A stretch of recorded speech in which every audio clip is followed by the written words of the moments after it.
Good morning. Romeo کے خط کے 8ویں باب کی اسٹڈی میں آج ہم دیکھیں گے اس کی 18ویں آیت سے لے کر 27ویں آیت تک۔ Romans chapter 8 verses 18 till 27۔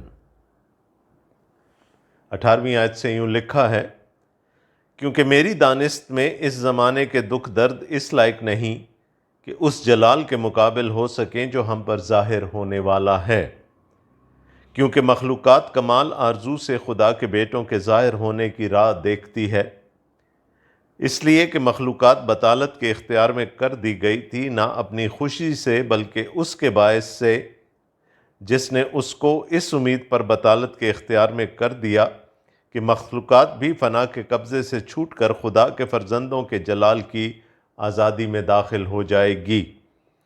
کیونکہ ہم کو معلوم ہے کہ ساری مخلوقات مل کر اب تک کراہتی ہے اور درد ذہن میں پڑی تڑپتی ہے، اور نہ فقط وہی بلکہ ہم بھی جنہیں روح کے پہلے پھل ملے ہیں، آپ اپنے باطن میں کراہتے ہیں اور لے پالک ہونے یعنی اپنے بدن کی مخلصی کی راہ دیکھتے ہیں۔ چنانچہ ہمیں امید کے وسیلہ سے نجات ملی، مگر جس چیز کی امید ہے جب وہ نظر آ جائے تو پھر امید کیسی؟ کیونکہ جو چیز کوئی دیکھ رہا ہے اس کی امید کیا کرے گا؟ لیکن جس چیز کو نہیں دیکھتے اگر ہم اس کی امید کریں تو صبر سے اس کی راہ دیکھتے ہیں۔ اسی طرح روح بھی ہماری کمزوری میں مدد کرتا ہے، کیونکہ جس طور سے ہم کو دعا کرنا چاہیے ہم نہیں جانتے، مگر روح خود ایسی آہیں بھر بھر کر ہماری شفاعت کرتا ہے جس کا بیان نہیں ہو سکتا، اور دلوں کا پرکھنے والا جانتا ہے کہ روح کی کیا نیت ہے، کیونکہ وہ خدا کی مرضی کے موافق مقدسوں کی شفاعت کرتا ہے۔ خداوند کے کلام کے پڑھے اور سنے جانے پر اس کی برکت ہو۔ ہم نے اپنا سفر شروع کیا تھا اس ایک عظیم سٹیٹمنٹ سے، that great statement, that gospel statement۔ پس اب جو مسیح یسوع میں ہیں ان پر سزا کا حکم نہیں۔ Therefore, for those who are in Christ Jesus now there is no condemnation۔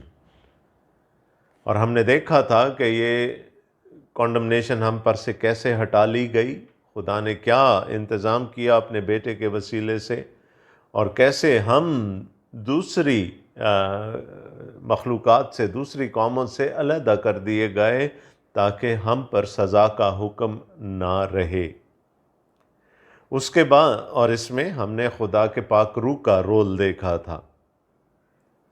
اس کے بعد کا جو ایک حوالہ ہم نے پڑھا اس میں ہم نے دیکھا کہ ہمیں لے پالک ہونے کی روح ملی ہے۔ We are now the children of God through that Holy Spirit that resides within us۔ اور اگر ہم خدا کے فرزند ہیں تو پھر ہم خدا کے وارث ہیں اور مسیح کے ہم میراث۔ لیکن ساتھ میں ایک کنڈیشن پولس رسول نے ایڈ کر دی، اگر ہم اس کے ساتھ دکھ اٹھائیں۔ اور اس دکھ اٹھانے کی تھیم کو اب وہ اگلے پیسج میں لے کر چلتے ہیں جس کو میں نے ابھی آپ کے سامنے پڑھا ہے۔ اگر آپ نے میرے ساتھ فالو کیا ہوگا تو آپ کو ایک لفظ یہاں پر ڈومینیٹ کرتا ہوا نظر آتا ہے، اور وہ ہے کراہنا۔ Groanings. You see groaning as a key word in this passage that I just read for you۔ کراہنا، اور کراہنے کا مطلب کیا ہے کہ کوئی تکلیف میں ہے۔ We only groan when we are in pain۔ اور پولس رسول ہمیں یہاں پر یہ بتا رہے ہیں کہ نہ صرف ہم کراہ رہے ہیں بلکہ there are other things and other personalities that are groaning with us۔ اگر ہم 22ویں آیت دیکھیں تو وہاں لکھے، کیونکہ ہم کو معلوم ہے کہ ساری مخلوقات مل کر اب تک کراہتی ہے۔ all creation، ساری مخلوقات all creation is groaning. And when we come to verse 23, Paul says, اور نہ فقط وہی بلکہ ہم بھی جنہیں روح کے پہلے پھل ملے ہیں آپ اپنے باطن میں کراتے ہیں. We groan inwardly. So on the one hand, the creation is groaning, and on the other hand, it's we who claim to have been delivered, we who claim to have been justified are also groaning. And it doesn't end there. If we go to verse 26, it says, مگر روح خود ایسی آہیں بھر بھر کر ہماری شفاعت کرتا ہے جن کا بیان نہیں ہو سکتا. The Greek word is same, groaning. جو یونانی کا لفظ یہاں پر استعمال ہوا ہے وہ وہی ہے جو پہلے مخلوقات کے لیے اور ہمارے لیے استعمال ہوا. تو اس کا مقصد کیا ہے؟ کہ پاک روح بھی کراہتا ہے.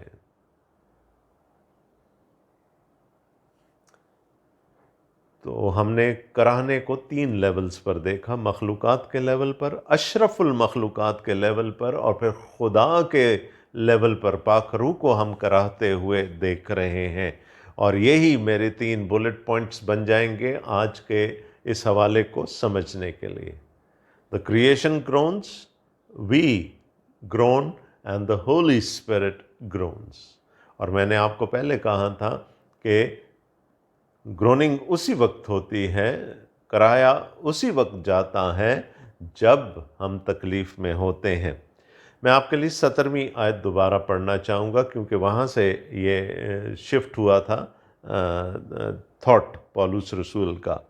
اور اگر فرزند ہیں تو وارث بھی ہیں، یعنی خدا کے وارث اور مسیح کے ہم میراث، بشرطے کہ ہم اس کے ساتھ دکھ اٹھائیں تاکہ اس کے ساتھ جلال بھی پائیں. اب ہونا تو یہ چاہیے تھا کہ جب ہم سے یہ کہا گیا کہ ہم خدا کے وارث ہیں، مسیح کے ہم میراث ہیں، تو پھر ہمارے لیے کوئی دکھ نہیں ہوگا، کوئی تکلیف نہیں ہوگی، کوئی پریشانی نہیں ہوگی. اور یہی کچھ پراسپیرٹی گاسپل والے سکھاتے ہیں نا کہ یہ ساری چیزیں جو ہیں یہ غیر ایمانداروں کے لیے، ایمانداروں کے لیے یہ سب چیزیں نہیں ہیں. لیکن پولس رسول کیا کہتے ہیں کہ ہماری میراث اسی وقت ثابت ہوگی جب ہم مسیح کے ساتھ دکھ اٹھائیں، اور اگر دکھ اٹھائیں گے تو جلال پائیں گے. جیسا کہ خداوند یسوع مسیح نے دکھ اٹھایا اور اس کے بعد جلال پایا. یہ نہیں کہ وہ ازل سے جلالی نہیں تھا، لیکن اس جلال کو وہ چھوڑ کر آیا تھا. لیکن جب اس نے دکھ اٹھایا، فلپیوں کا خط اور اس کا 2 باب، اس نے اپنے آپ کو پست کر دیا، انسانوں کے مشابہ ہو گیا، صلیبی موت گوارا کر لی، اس لیے خدا نے اسے سربلند کیا. تو پھر ہم دیکھتے ہیں کہ یہاں پر سربلندی ہے، جلال ہے دکھوں کے بعد. اور یوں ہم دیکھتے ہیں کہ پولس رسول کے نزدیک اور بائبل مقدس کی ٹیچنگ کے مطابق دکھوں کا اور جلال کا چولی دامن کا ساتھ ہے. اور یہ دکھ ہم کب اٹھاتے ہیں؟ یہ دکھ ہم اس زندگی میں اٹھاتے ہیں. اور یہ دکھ ہم کب اٹھاتے ہیں؟ جب ہماری سینکٹیفیکیشن ہو رہی ہوتی ہے، جب ہماری تقدیس ہو رہی ہوتی ہے. یسوع مسیح نے کہا تھا کہ جو ڈالی پھل لاتی ہے میرا باپ اسے چھانٹتا ہے. اور مقصد کیا ہوتا ہے اس چھانٹنے کا؟ مقصد یہ ہوتا ہے تاکہ وہ اور زیادہ پھل لا سکے. It may become more productive. The fruit-bearing branch is pruned to bring more fruit. لیکن میں ہمیشہ کہتا ہوں کہ اگر شاخوں کے اور پتوں کی زبان ہوتی اور جب مالی ان کو تراش رہا ہوتا ہے، کاٹ رہا ہوتا ہے، تو کس قسم کی چیخیں بلند ہوتی، یہ ہم امیجن کر سکتے ہیں. چھٹائی یا کٹائی یا پروننگ یا تقدیس، یہ تکلیف دہ عمل ہے. یہ دکھوں میں سے گزر کر ہم اس سینکٹیفیکیشن کے پروسیس میں سے گزرتے ہیں۔ تو جو ایک چیز ابھی تک سامنے آئی ہے وہ یہ ہے کہ دکھ اور جلال ایک دوسرے کے ساتھ بالکل نتھی ہیں۔ اگر دکھ ہوگا تو جلال ملے گا، یعنی اگر سینکٹیفیکیشن ہوگی تو پھر گلوریفیکیشن بھی ہوگی، اگر تقدیس ہوگی تو تجلی بھی ہوگی۔ اور اگر اب کہا جائے کہ کیسے، کیوں ایماندار کیوں دکھ اٹھائے، جب ہماری میراث ثابت ہو چکی ہے، ہم مسیح کے ہم میراث ثابت ہو چکے ہیں، تو پھر ہم کیوں دکھ اٹھاتے ہیں؟ اس کا جواب میں آپ کو ایک تمثیل سے دینا چاہوں گا۔ کوئی بھی دھات، چلیں ہم سونے کا ذکر کر لیتے ہیں، گولڈ، کوئی بھی دھات جب دھات کی صورت میں کانوں سے نکالی جاتی ہے تو وہ پیور نہیں ہوتی، اس کے اندر مٹی بھی ہوتی ہے، اس کے اندر اور بہت ساری علائشیں ہوتی ہیں، it has all kinds of impurities in it۔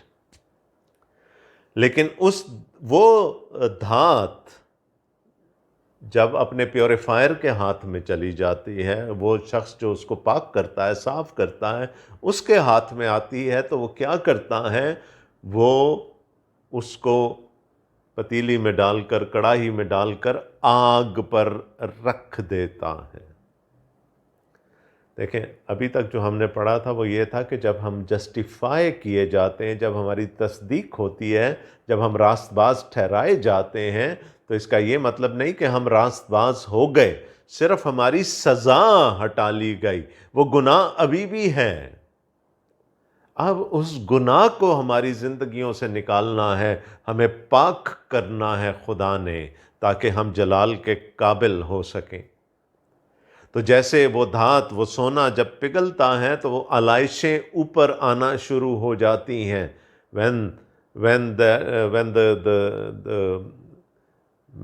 metal, gold is purified, it's put on fire, the impurities start coming onto the top، اور پھر اس کو آہستہ آہستہ اوپر سے ان امپیورٹیز کو ہٹا دیا جاتا ہے، اور یوں سونا پاک ہو جاتا ہے۔ اور جو سونے کی سب سے پیورسٹ فارم ہوتی ہے اس کو ہم کندن کہتے ہیں۔ اگر آپ اس شخص سے جس کے ذمہ یہ ذمہ داری ہے کہ وہ پیوریفائی کرے سونے کو، آپ پوچھیں کہ آپ کو کیسے پتہ چلتا ہے کہ یہ سونا اب کندن بن گیا ہے، تو آج 21ویں صدی میں بھی اس کا جواب یہ ہوگا کہ میں کڑاہی میں جھانکتا ہوں اوپر سے، اور جب مجھے اپنی صورت اس میں صاف نظر آ جاتی ہے تو میں سمجھ جاتا ہوں کہ یہ سونا اب کندن بن گیا ہے۔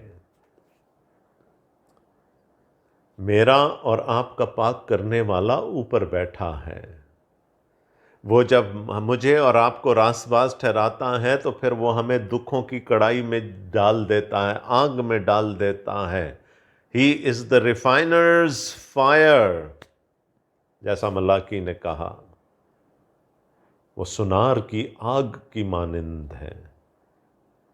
وہ ہمیں بھٹی میں جھونکتا ہے، اور پھر جیسے جیسے ہمارے گناہ اوپر کو آتے ہیں اور پاک روح کے وسیلے سے ہم ان گناہوں کی معافی مانگتے چلے جاتے ہیں، ہم ان گناہوں سے پاک ہو جاتے ہیں۔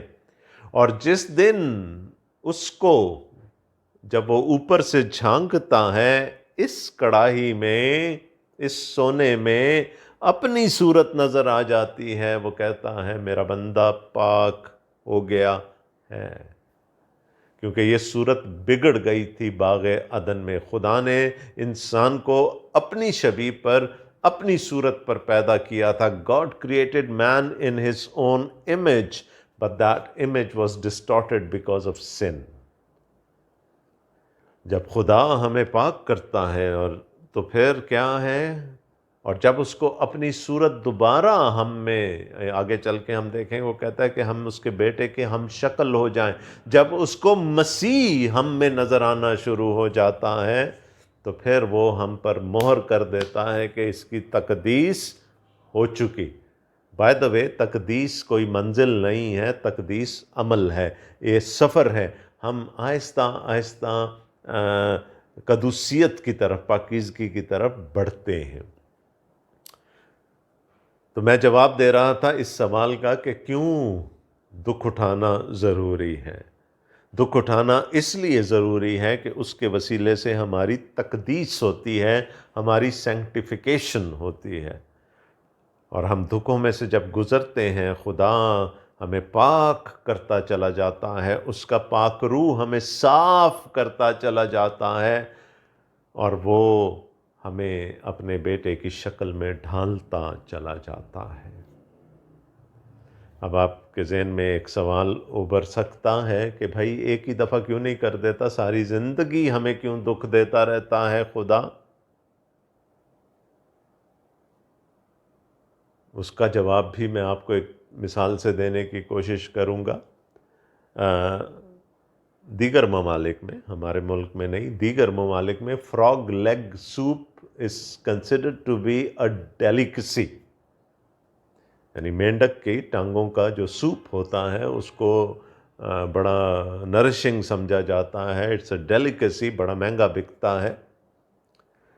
لیکن اس کے لیے شرط یہ ہے کہ مینڈک کو زندہ پکایا جائے، یعنی جب پکانے کا عمل شروع ہو تو وہ زندہ ہو۔ اب اگر مینڈک کو گرم پانی کے پتیلے میں ڈالا جائے گا تو مینڈک کی ٹانگیں تو اتنی طاقتور ہوتی ہیں تو فوراً چھلانگ مار کر باہر آ جائے گا۔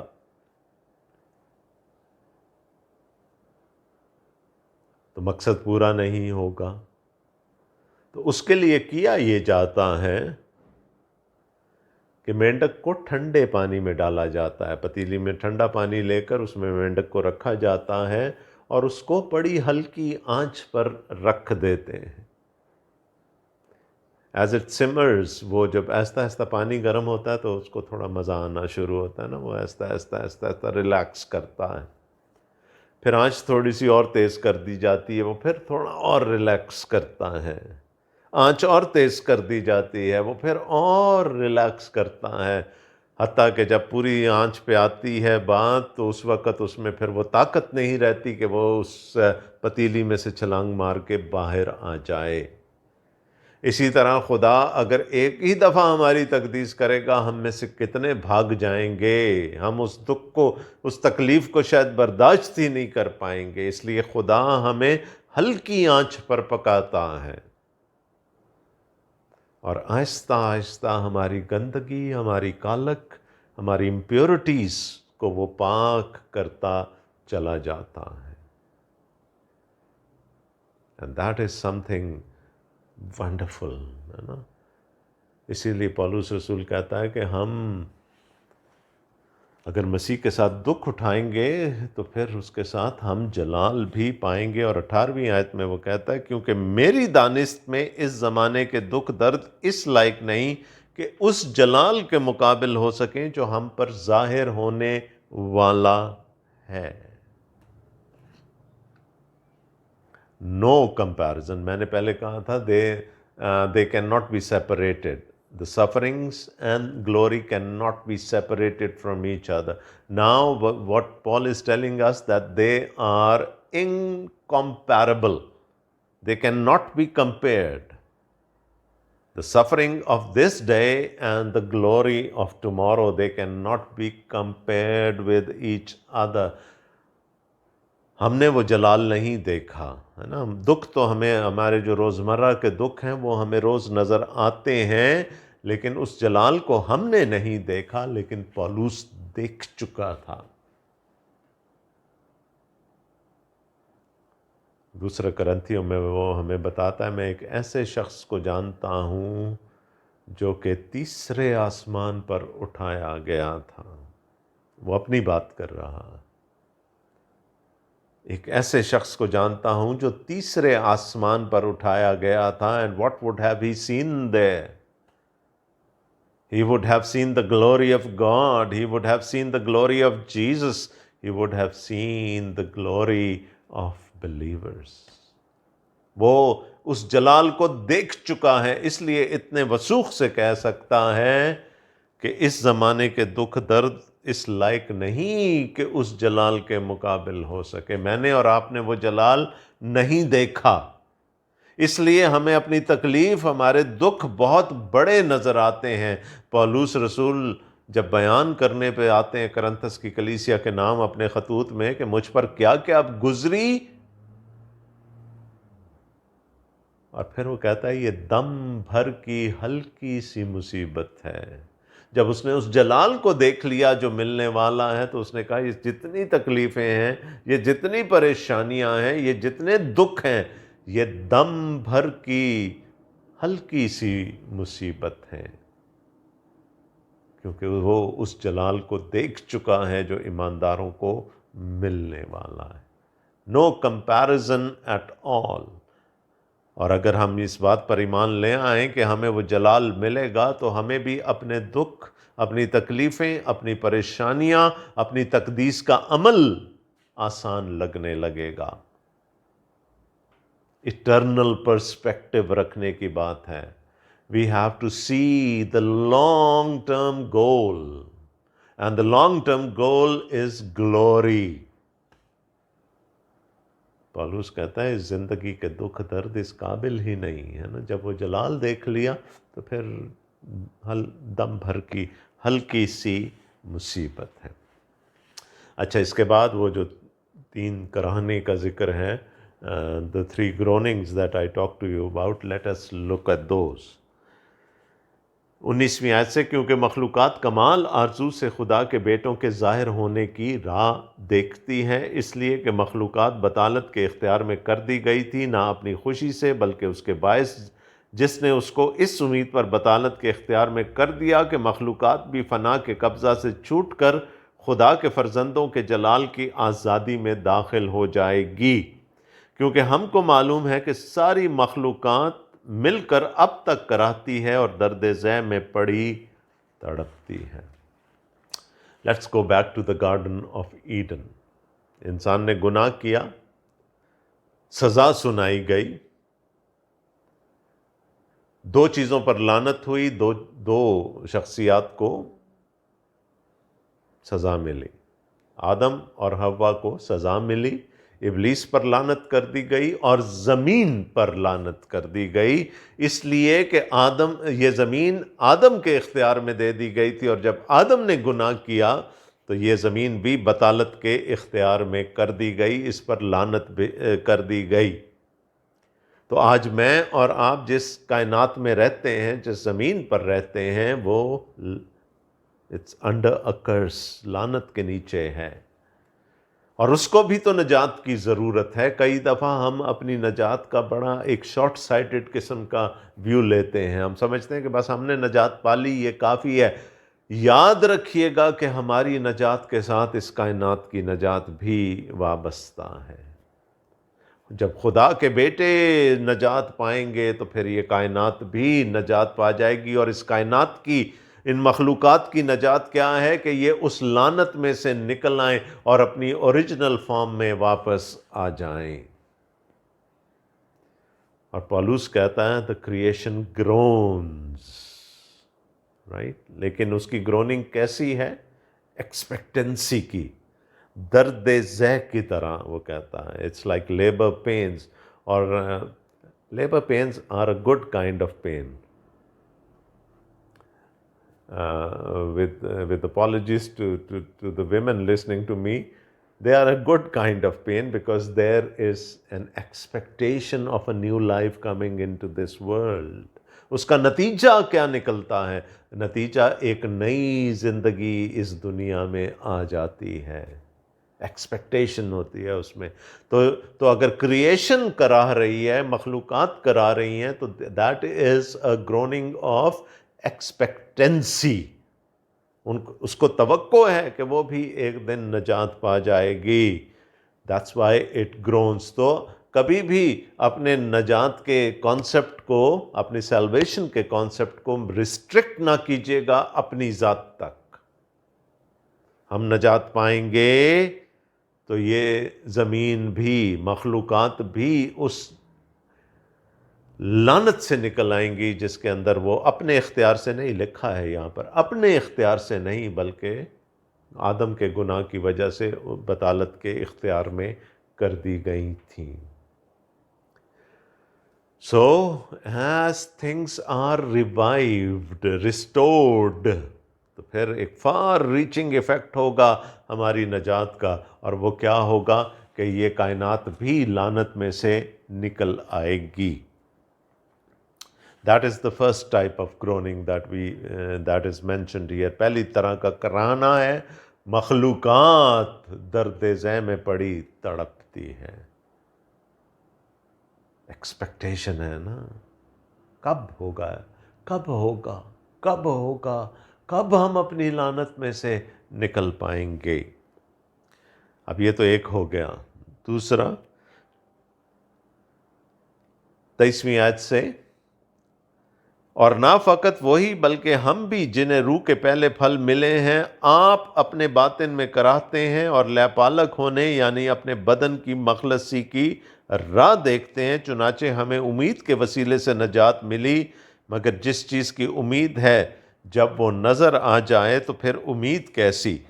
کیونکہ جو چیز کوئی دیکھ رہا ہے اس کی امید کیا کرے گا، لیکن جس چیز کو ہم نہیں دیکھتے اگر ہم اس کی امید کریں تو صبر سے اس کی راہ دیکھتے ہیں۔ ابھی اس پہ میں بہت لمبی چوڑی بات کر چکا ہوں کہ کیوں کراہنا ضروری ہے ہمارے لیے، کیوں دکھ اٹھانا ضروری ہے۔ پولس کیا کہہ رہے ہیں؟ ہمیں تو روح کے پہلے پھل مل چکے، ہمیں تو خدا کا پاک روح پہلے پھل کے طور پر مل گیا، ہماری وراثت کی تصدیق کے لیے پاک روح ہمیں مل گیا، جس کو افسیوں کے خط میں وہ ایربان کہتا ہے، the title deed to our property، ہماری میراث کے لیے بیانہ ہے، ہمارے ہاتھ میں منگنی کی انگوٹھی ہے۔ تو خدا نے ہماری میراث قائم کر دی، اور اس میراث کو ثابت کرنے کے لیے اس نے اپنا پاک روح ہمیں دے دیا، لیکن پاک روح مل جانے کے بعد بھی ہم کراتے ہیں۔ کیوں کراتے ہیں؟ کیونکہ وہ پاک روح ہماری تقدیس کرتا ہے، sanctifies us، وہ ہمیں پاک کر رہا ہے، اور یہ پاک کیے جانے کا عمل دکھوں کا عمل ہے، تکلیف کا عمل ہے، اس لیے ہم کراتے ہیں۔ اور نہ فقط وہی بلکہ ہم بھی جنہیں روح کے پہلے پھل ملے، جن کو پاک روح پہلے پھل کے طور پر مل چکا ہے، آپ اپنے باطن میں کراتے ہیں۔ میراث تو ہے، ابھی اپنا حق ہم اس پر ثابت نہیں کر پا رہے۔ میراث ہے، خدا نے میراث قائم کر دی ہے، ہم مسیح کے ہم میراث ہیں، لیکن ابھی اپنا حق اس پر ثابت نہیں کر پا رہے، ابھی ہمیں پاک ہونا ہے۔ And the act of pruning is painful، ہے نا؟ ہمیں خدا دکھوں میں سے گزارتا ہے۔ اگر آپ کی زندگی میں دکھ نہیں ہے، پریشانیاں نہیں ہیں، پرابلمز نہیں ہیں، تو there is something wrong there۔ اس کا مطلب ہے آپ پاک نہیں کیے جا رہے، اور اگر آپ پاک نہیں کیے جا رہے تو پھر جلال بھی نہیں ہے آپ کے لیے۔ میں نے آپ کو بتایا تھا نا کہ یہ بالکل اسی طرح سے جلال کس کو ملے گا؟ جو پاک کیا جائے گا۔ اور پاک کون کیا جائے گا؟ جو راست باز ٹھہرایا جائے گا۔ Only those will be glorified who are sanctified, and only those are sanctified who are justified by faith۔ تو ہم کراہتے کیوں ہیں؟ اس لیے کہ ہمیں بھی ایک امید ہے نا۔ وہ کہتا ہے جب یہ بھی ایکسپیکٹیشن کا کراہنا ہے۔ انہوں نے کہا جب چیز نظر آ گئی تو پھر اس کی امید کیسی؟ ہم ابھی ثابت ہو چکی ہے ہماری میراث، لیکن ابھی ہم نے اس کو دیکھا نہیں ہے۔ ہم اس کی امید پر زندہ ہیں اور اس کی ہی امید پر ہم دکھ اٹھاتے ہیں، ہم پریشان ہوتے ہیں۔ تو کون کون کرا رہا ہے؟ مخلوقات، کیونکہ ان کو بھی نجات چاہیے۔ ہم بھی کرا رہے ہیں اس لیے کہ ہمیں بھی تجلی چاہیے، ہمیں بھی گلوری چاہیے، جلال چاہیے، اور ہمیں اپنی میراث چاہیے، اور وہ بھی ایک ایکسپیکٹنسی رکھ کے، ایک توقع کے ساتھ کراتی ہیں مخلوقات، اور ہم بھی اسی توقع کے ساتھ کہ ہمارے بدنوں کی، کیا لکھا ہے یہاں پر، یعنی اپنے بدن کی مخلصی کی راہ دیکھتے ہیں کہ یہ بدن بچا لیے جائیں گے، یہ جسم بچا لیے جائیں گے، اور یہ جسم جلال میں داخل کیے جائیں گے۔ کراہنا جاری ہے، دکھ اٹھانا جاری ہے، تکلیفیں اٹھانا جاری ہے۔ Trials and tribulations are there for the believers because they cleanse us. And as we are cleansed, we are inching towards the glorification of our bodies. اب یہ سب تو چلیں ٹھیک ہے نا، ہم بھی کرا رہے ہیں ایک امید پر، مخلوقات بھی کرا رہی ہیں کسی امید پر، اب پاک روح کیوں کرا رہا ہے؟ آئیے دیکھیں 26ویں آیت سے، اسی طرح روح بھی ہماری کمزوری میں مدد کرتا ہے، کیونکہ جس طور سے ہم کو دعا کرنا چاہیے ہم نہیں جانتے، مگر روح خود ایسی آہیں بھر بھر کر ہماری شفاعت کرتا ہے جن کا بیان نہیں ہو سکتا، اور دلوں کا پرکھنے والا جانتا ہے کہ روح کی کیا نیت ہے، کیونکہ وہ خدا کی مرضی کے موافق مقدسوں کی شفاعت کرتا ہے۔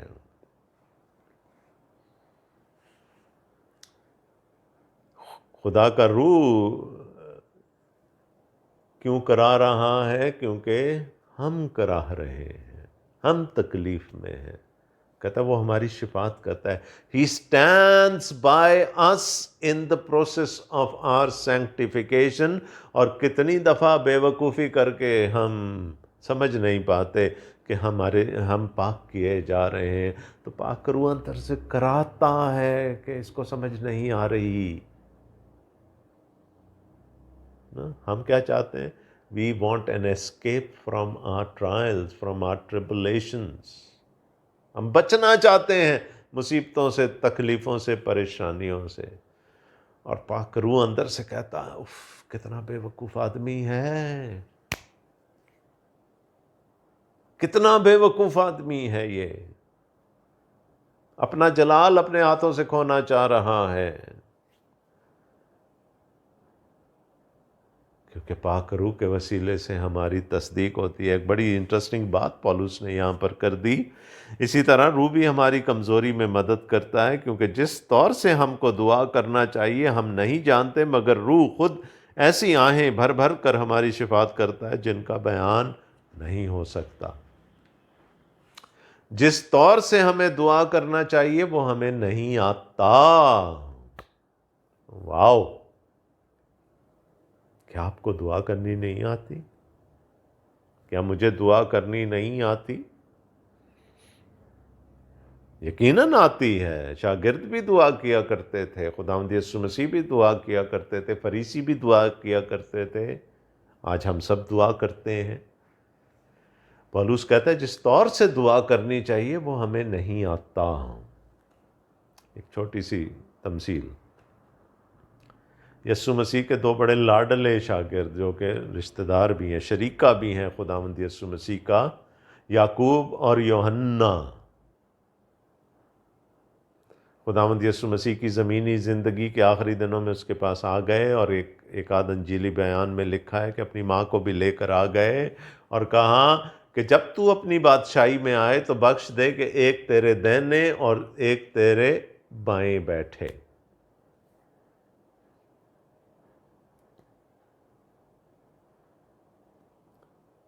یسوع مسیح نے کہا یہ میرے اختیار میں نہیں ہے، کون میرے دائیں بیٹھتا ہے کون میرے بائیں بیٹھتا ہے یہ میرے اختیار میں نہیں ہے۔ وہ کیا پانا چاہ رہے تھے؟ جلال۔ یسوع کے دائیں بائیں بیٹھنے کا مطلب کیا ہے؟ ٹیکا، جلال، امپورٹنس. یسوع نے کہا کون جلال پائے گا؟ یہ میرے اختیار میں نہیں ہے، یہ میرے باپ کے اختیار میں ہے. ہاں، میرے جو اختیار میں ہے وہ ایک بات ہے، وہ میں تمہیں بتا دیتا ہوں، وہ تمہیں دے دیتا ہوں. اور میرے اختیار میں کیا ہے کہ جو پیالہ میں پینے کو ہوں وہ تم بھی پی لو. جلال کس کو ملتا ہے؟ یہ میرے اختیار میں نہیں ہے، لیکن ایک چیز فار شور ہے کہ وہ دکھ جو میں نے اٹھائے ہیں وہ تمہیں بھی اٹھانے پڑیں گے.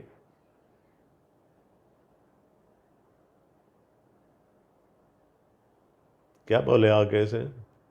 ہاں ہاں ہاں، خداوند ہم تیار ہیں، ہم وہ پیالہ پینے کو تیار ہیں، بس تو ہمیں وہ جلال دے دے جو ہم حاصل کرنا چاہتے ہیں.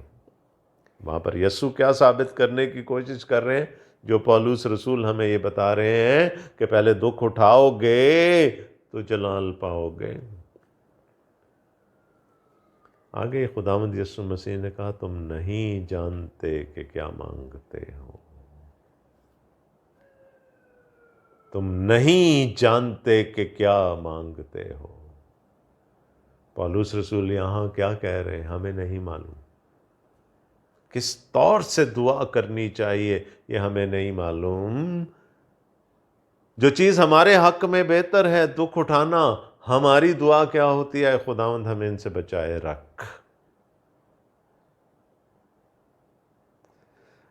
فلپیوں کا خط پولس رسول پہلے باب میں کہتے ہیں میرا دل تو چاہتا ہے کہ میں آج ہی اڑ کر مسیح کے پاس پہنچ جاؤں، یعنی مر جاؤں اور خداوند یسوع مسیح کے پاس لے جایا جاؤں. دس از واٹ آئی وانٹ. لیکن تمہاری خاطر مجھے اس جسم کے خیمے میں رہنا ضرور ہے. دس از واٹ گاڈ وانٹس. تو کئی دفعہ ہماری دعا میں اور خدا کی مرضی میں میلوں کا فاصلہ ہوتا ہے. ہماری مرضی اس طرف جا رہی ہوتی ہے، خدا کی رضا کچھ اور ہوتی ہے. ہمیں نہیں معلوم ہوتا ہم کیا مانگ رہے ہیں. ایسے وقت میں پھر پاک روح ہماری مدد کرتا ہے. وہ اندر سے آہیں بھر بھر کے ہماری شفاعت کرتا ہے. میں کہتا ہوں خداوند اب مجھے دکھوں سے بچا لے. پولس رسول کہتا ہے روح اندر سے ہمارے کہہ رہا ہے بے وقوف ہے، سمجھ نہیں ہے، معاف کر دے، دے دے دکھ اس کو. تو جب ہم دو راہے پر آ جاتے ہیں جہاں پر ہمیں سمجھ نہیں آتی کہ اب ہمیں کیا مانگنا ہے، اس وقت پولس رسول کہتا ہے کہ پھر پاک روح اندر سے آہیں بھر بھر کر ہماری شفاعت کرتا ہے. پاک روح کراہ کراہ کر ہماری شفاعت کرتا ہے. ہمارا کوئی عزیز ڈیتھ بیڈ پہ پڑا ہے، نزع کا عالم ہے، قریب المرگ ہے، اچھی جگہ جا رہا ہے نا، خداوند کے پاس جا رہا ہے، تکلیف سے نجات پانے جا رہا ہے. ہم کیا کرتے ہیں؟ ہم خدا کے ساتھ سینگ اڑا کر بیٹھ جاتے ہیں، سینگ پھنسا کر بیٹھ جاتے ہیں. اے خداوند اس کو شفا دے، اٹھا کھڑا کر، اپنے قدموں پر کھڑا کر دے.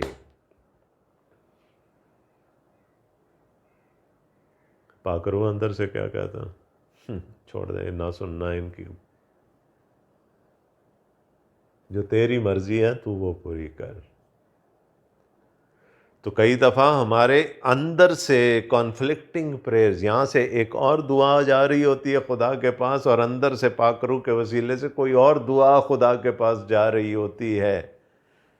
اور میں نے کہا نا کہ ہماری دعا میں اور خدا کی مرضی میں کلیش ہو سکتا ہے. میری دعا کچھ اور ہو سکتی ہے، خدا کی مرضی کچھ اور ہو سکتی ہے. لیکن اگر روح اندر سے دعا کرے گا وہ کیسی ہوگی؟ اور دلوں کا پرکھنے والا جانتا ہے کہ روح کی کیا نیت ہے، کیونکہ وہ خدا کی مرضی کے موافق مقدسوں کی شفاعت کرتا ہے. اس کو تو خدا کی مرضی معلوم ہے نا. اس کو تو یہ پتا ہے، پاک روح کو تو یہ پتا ہے نا کہ میرے لیے کیا بہتر ہے. اس کو خدا کی مرضی بھی معلوم ہے، کیونکہ وہ خدا کے دل کی باتیں، اس کی نیت کو جانتا ہے، اس کی تہ کی باتیں جانتا ہے. تو جہاں پر میں ایسی دعا کرتا ہوں جو میرے حق میں بہتر نہیں ہے، پاک روح اندر سے کراہ کر یہ کیا مانگ رہا ہے، اندر سے کراہ کر پھر وہ دعا کرتا ہے جو خدا کی مرضی کے موافق ہوتی ہے. تو میرے اندر سے دو دعائیں اٹھ رہی ہوتی ہیں. آج آپ میں سے کتنے ہوں گے جو پالوس رسول کی طرح یہ کہہ سکیں کہ میرا دل تو چاہتا ہے کہ آج ہی اڑ کر مسیح کے پاس پہنچ جاؤں. کون ہے جو اپنی موت کے لیے تیار ہے آج؟ بلکہ ہم تو جب قریب المرگ بھی ہو جائیں گے، ہمارے بچے خدا کے ساتھ سینگ پھنسا لیں گے، اور شاید ہم بھی وہاں سے دعا کر رہے ہیں خدا مدد زندگی دے دے. لیکن کیا وہ خدا کی مرضی ہے یا نہیں ہے؟ دیکھیں، رول ماڈل خداوند یسوع مسیح ہے نا. گتسمنی باغ میں ایک دفعہ نہیں، دو دفعہ نہیں، 3 دفعہ ایک ہی دعا کرتا ہے، اے باپ اگر ہو سکے تو یہ پیالہ مجھ پر سے ٹل جائے. اور کیوں ٹل جائے؟ یہ پیالہ میرا ہے ہی نہیں، یہ سزا تو میری ہے ہی نہیں. قانوناً یسوع کی دعا بالکل جائز تھی. یہ میرے گناہ کی سزا نہیں ہے، یہ مجھ پر سے ٹل سکتا ہے.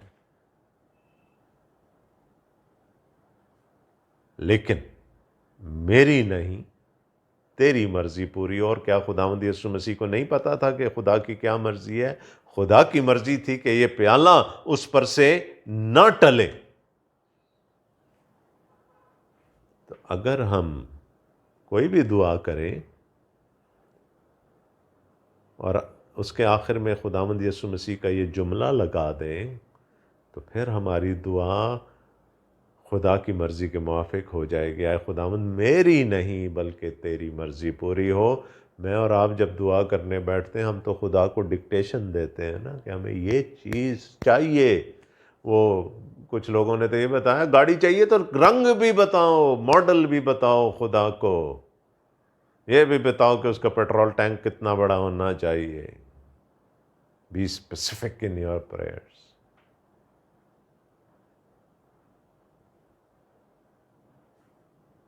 کیا خدا نہیں جانتا؟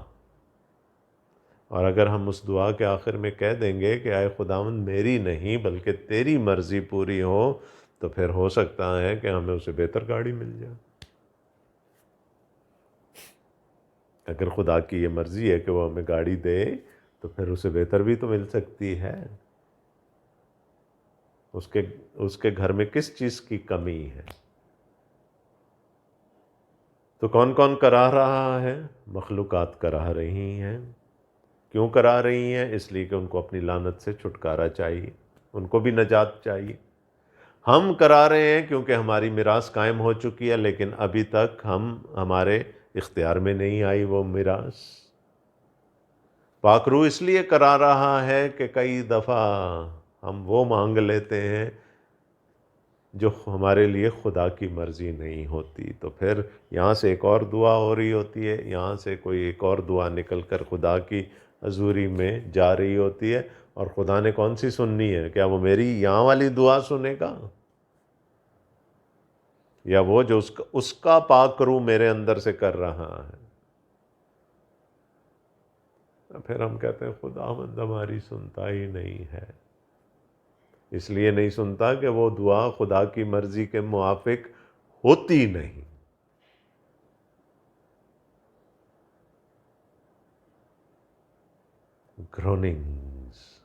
گروننگ کرا رہے ہیں ہم. مخلصی چاہیے. پولس کہتا ہے کہ جینا میرے لیے مسیح ہے، مرنا نفع ہے. ہم کہتے ہیں نہیں خداوندہ اور لمبی زندگی دے، اور 2-4 سال دے دے، اور کھینچتا چلا جا ہماری اس زندگی کو. پولس کہتا ہے مرنا نفع ہے، میں مسیح کے ایک اور قدم قریب ہو جاؤں گا، اس کے پاس چلا جاؤں گا۔ ہم کہتے ہیں نہیں، ہمیں یہیں رہنا۔